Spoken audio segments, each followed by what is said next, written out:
ఇక ఇక్కడ మామిడి పండ్ల ముచ్చట వచ్చింది ఒకటి ఏదో పైన నిగనిగా లోపల విషయం ఇదైతే దుర్మార్గం ఇక ఈ ఈ ఈ కార్బైడ్ ఏందో ఈ కెమికల్స్ ఏందో ఈ ఎందుకు మాగబెడతారో ఇది ప్రతిసారి ఉండేతంతే ప్రతిసారి మనం చూసేతంతే ఇది కొత్తది కానే కాదు కానీ అయినప్పటికీ కూడా పైన చూస్తే పటారం లోన చూస్తే లొటారం అన్నట్టు దారుణంగా ఈ ద్రోపిడి ఎట్లా ఉంటుందంటే ప్రతి పండులో విషం ఎక్కిస్తారు తెలుసా ఇయ్యాల ఈ ఒక మామిడి పండ్లకు ఉంటుండే రోగం కానీ ఇప్పుడు మీరు ఏ పండుగ తీసుకోరు కథమల్లా మనకు అందుకే న్యాచురల్గా దొరికే ఫ్రూట్స్ ఏవైతే ఉంటాయో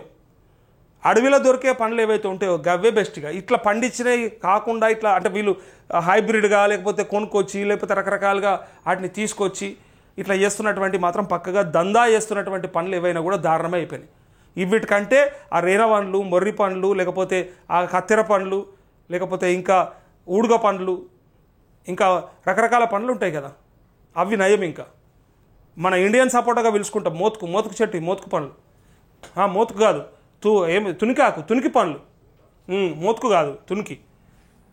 అవి నయం పక్వానికి రాకముందే తెంపి కార్బైడ్ ఇతర కెమికల్స్తో మాగబెడుతున్న వ్యాపారులు మార్కెట్లోకి మేలో రావాల్సిన పండ్లు మార్చి కాదు మీకు ఎరకలేదు ఫిబ్రవరిలో నేను చూసిన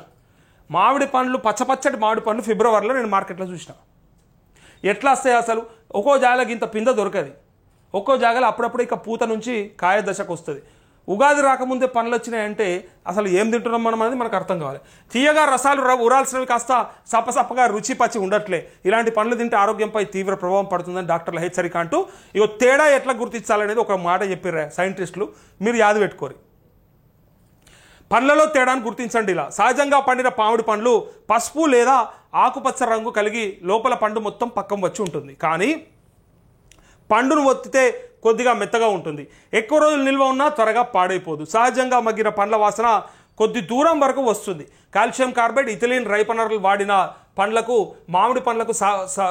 వచ్చే సహజ వాసన రాదు పండు మొత్తం అట్రాక్టివ్గా లేదా పసుపు రంగులో ఉంటుంది పైకి మాగినట్లుగా అనిపించిన లోపల అపరిపక్వంగా రుచి పుల్లగా ఉంటుంది పండు తొక్క ముడత లేకుండా ఉండి గట్టిగా ఉంటుంది ఈ పండ్లు త్వరగా పాడైపోతాయి ఇగో చూడు ఒకసారి ఇట్లా మంచిగా నిగనిగలాడి గట్టిగా ఉంటే తొక్క అంటే ఇట్లా కొంచెం కూడా ముడత లేకుండా ఇట్లా టైట్గా ఉంటుంది చూడు స్కిన్ టైట్గా ఉంటుంది చూడు అది పక్కా బేకారే నిజంగా బేకారే వాళ్ళు అదే చెప్తారు అదే ఆ కార్బైడ్ వేసి మొత్తానికి ఆ వేరే వేరే కెమికల్స్ ఏవైతే ఉన్నాయో వాటిని వేసి మగ్గబెడతా ఉన్నారట అందుకోసానికి ఇగో వేస్తుండ ఆయన కనబడుతుందా పెద్ద మనిషి కాయలు వేస్తుండు అందులో ఏదో వేస్తుండు కెమికల్ కథం దాన్ని బాక్స్ ప్యాక్ చేసి పెడితే చూస్తే ఇట్లా పండ్లు అయిపోతాయి ఇవి చూస్తే అబ్బా బాబా అంటారు ఇక